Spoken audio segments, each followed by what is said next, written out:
Hello, it's Emily. I'm a nutritional therapist, and this is my daily Facebook Live. From the start, I've been talking about ways to boost your immunity, and over the last few days, I've been talking about different meals, snacks, and drinks.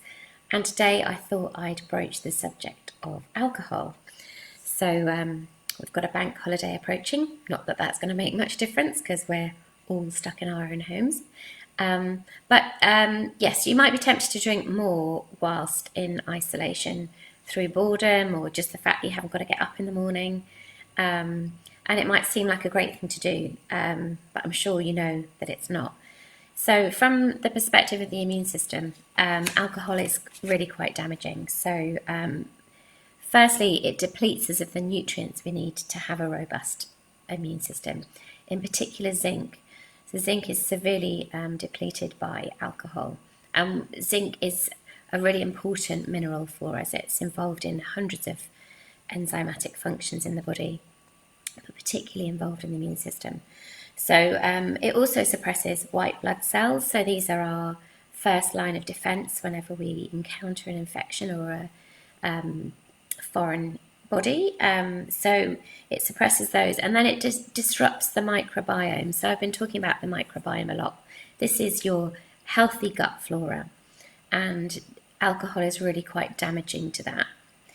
And it's also particularly associated with damaging lung function.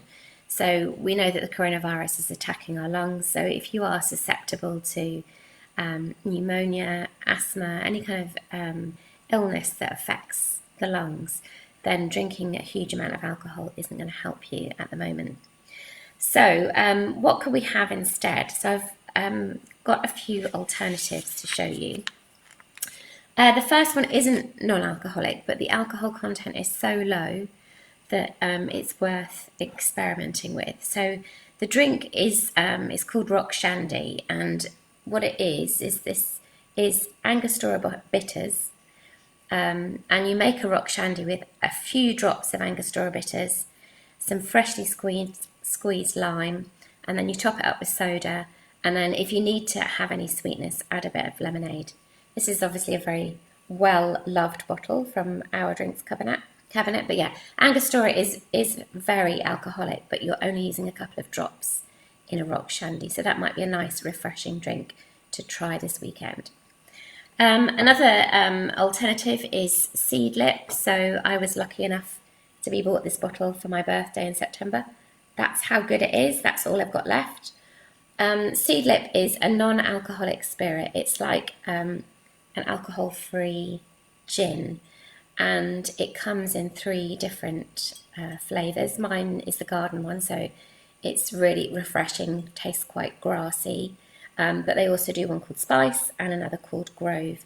They are expensive, so it is kind of the same price, if not more, than buying a bottle of spirits. But just think of all the good stuff that you're doing for yourself by having this rather than alcohol.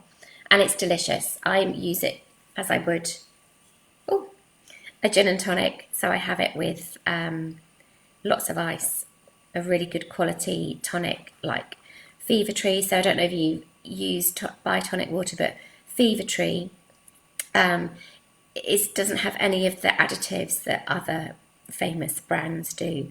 And they do a light one, so there's no artificial sweeteners in it, it's just got less sugar in it. So this with Fever Tree tonic and loads of ice and a squeeze of lime is delicious. And then the same company that makes Seedlip have this range called Acorn, and they've developed non-alcoholic vermouths. So they have a dry white, an aromatic red, and then this is a bitter. So if you like things like Campari, this is really, really similar. And again, no alcohol in it. A really nice way of feeling that you're still having a grown-up drink without the alcohol. So maybe give one of those a try. And there's lots of suggestions on their website as to how to use these drinks. And they also do something called a no-grony, which is an alcohol-free Negroni. or you can buy the individual bottles to make that yourself. So those are some ideas for alcohol alternatives. And then the other thing I wanted to say, which those of you who watched yesterday would have seen as well, is my beautiful kombucha. So kombucha, if you buy it or if you make it by yourself, it can be fizzy, so it tastes a bit like a fizzy drink.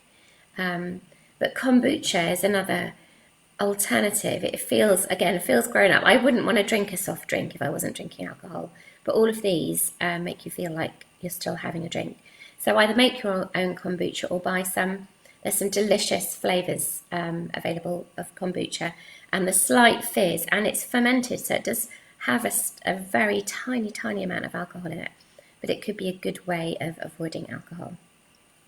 So yes, the advice on alcohol is to try and have 2 consecutive alcohol-free days in a week, and this just gives your body, the liver in particular, time to recuperate. And at the moment, we want our livers to be functioning really well so that they're producing antibodies and keeping us well and safe. So if you can, enjoy the bank holiday this weekend, and I'll be back on Tuesday with some more nutrition tips. Thanks for following me, and if you've got any questions, please ask them, and yeah, see you soon. Bye.